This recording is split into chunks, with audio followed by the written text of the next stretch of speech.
마가복음 1장 39절입니다. 이에 온 갈릴리에 다니시며 저희를 회당에서 전도하시고 또 귀신들을 내어 쫓으시더라. 기억성경입니다. 갈릴리라는 마을 이름의 의미는 연결고리, 밸브, 경첩, 문고리 등과 같은 의미의 단어에서 왔습니다. 또한 갈릴리의 의미는 길갈이라는 말의 의미와 비슷합니다. 어쩌면 같다고 봐도 돼요.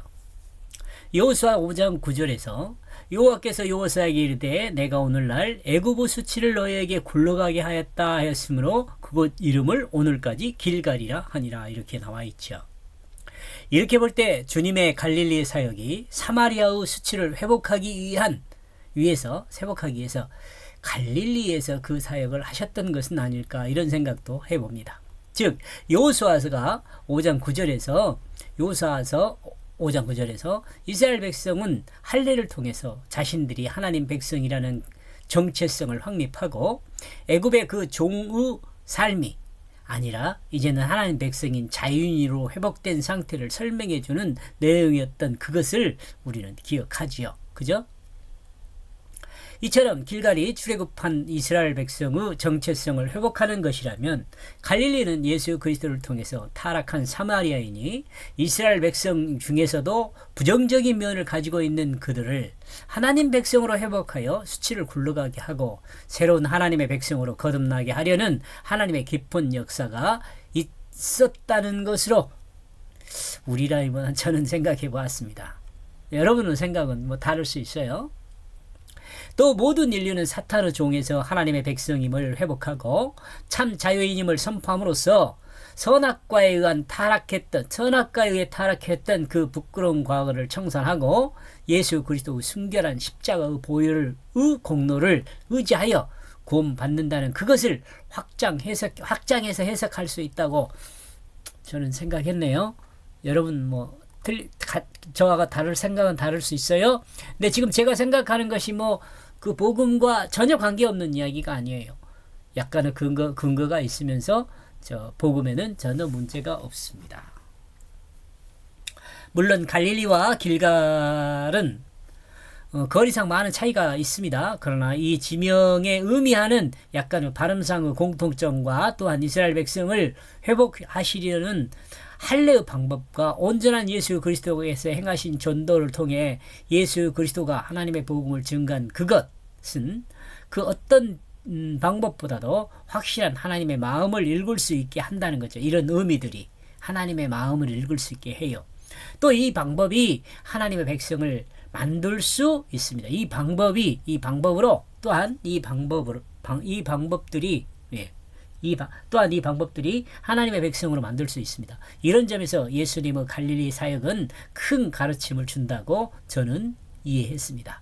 제가 공부한 걸 여러분과 같이 지금 공유하는 거니까 저 사람 저렇게 읽었구나 그렇게 이해하면 돼요. 신학적으로 저 사람이 저렇게 틀리고 신학적으로 여러분 좀 따져봐도 그렇게 많이 틀리진 않습니다. 크게 문제가 없습니다. 저도 나름대로 신학 좀 열심히 공부했으니까. 자, 그리고 그는 귀신을 쫓아내고 있습니다. 하나님의 복음을 전하고 가장 근본적인 문제인 귀신을 몰아내는 것은 주 예수 그리스도의 통치권이 온 세상에 미치는 것을 증언하는 것입니다. 예수님이 귀신을 몰아낸 것은 단순한 하나님께로 나아갈 수 있도록 길을 인도하는 선지자적인 면만을 가지고 있는 그것은 아닙니다. 하나님으로부터 부여받은 우주 통치권을 가지신 분이 예수 그리스도임을 우리에게 알게 하는 내용입니다. 인간보다 더 강한 힘과 능력이 있는 존재가 바로 귀신이죠.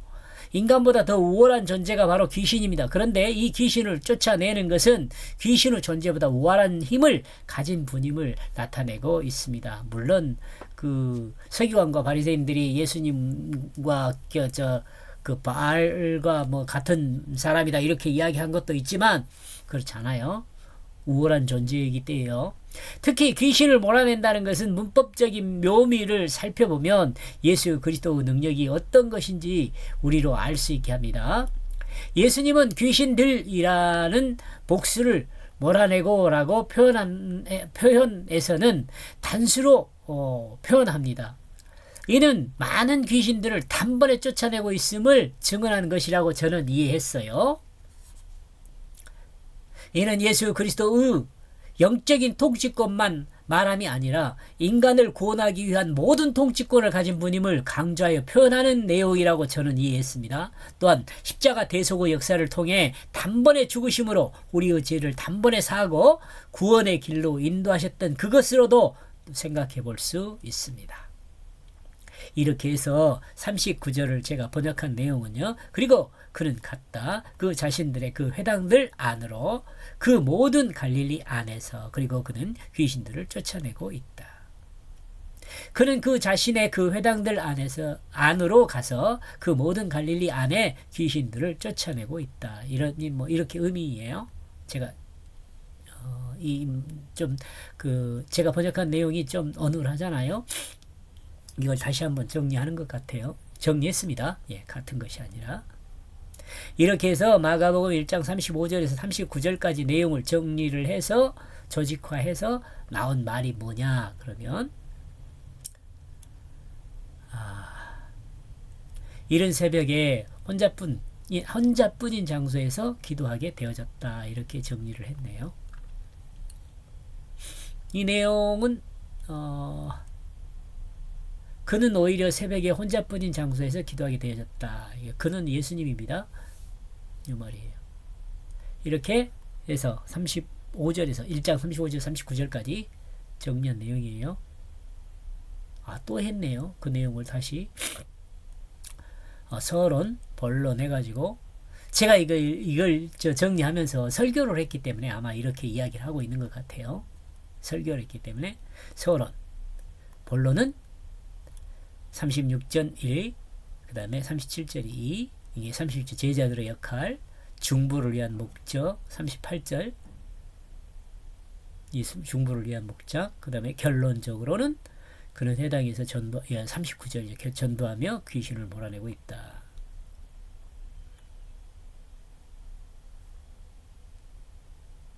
여기서 이제 또 정리한 게 이제 하나님은 어떤 하나님인가? 모든 사람이 예수를 찾고 있을 때 예수님은 새벽에 오셨다. 버려진 장소에 복음을 전했다.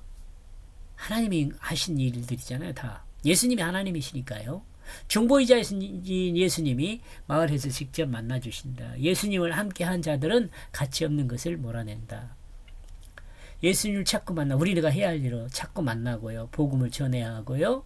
직접 만나주시는 주님을 만나야죠. 우리가 예수님과 함께 참 가치를 알고 무가치를 자신에게서 몰아내야 합니다. 여기서 적용하는 내용으로 써놨는데 한번 읽어볼게요. 만화 주인공이 주먹만한 다이아몬드를 가졌습니다. 어떤 사람은 주먹만한 다이아몬드를 가진 만화 주인공을 부러워합니다. 사실 아닌 것을 마치 여러분 사실 아닌 것을 마치 사실인 것처럼 착각하고 현실 구분을 못하는 사람입니다. 그죠? 만화 주인공이 진짜로 가졌겠어요. 다이아몬드를. 저기 만화 주인공이잖아요. 가짜잖아요. 근데 이 만화 주인공을 우리가 부러워한단 말이에요. 그 말이에요. 우리가 사는 세속의 세상이 마치 천국인 것처럼 착각하는 사람들이 있습니다. 육신의 생각으로는 육신의 필요를 채우니 천국으로 착각할 수 있죠. 그죠? 그런데 성경은 영혼을 위한 육체를 사용하는 사람이 되라고 말씀합니다. 그런데 성경은 영혼을 위한 육체를 가진 사람이 되라고 말해요. 영혼이 육체를 위해 사는 것이 아니라고 말씀합니다.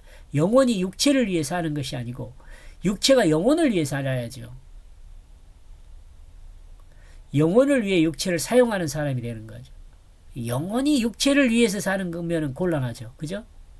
그러므로 예수와 함께하는 삶이 예수를 따르는 사람입니다.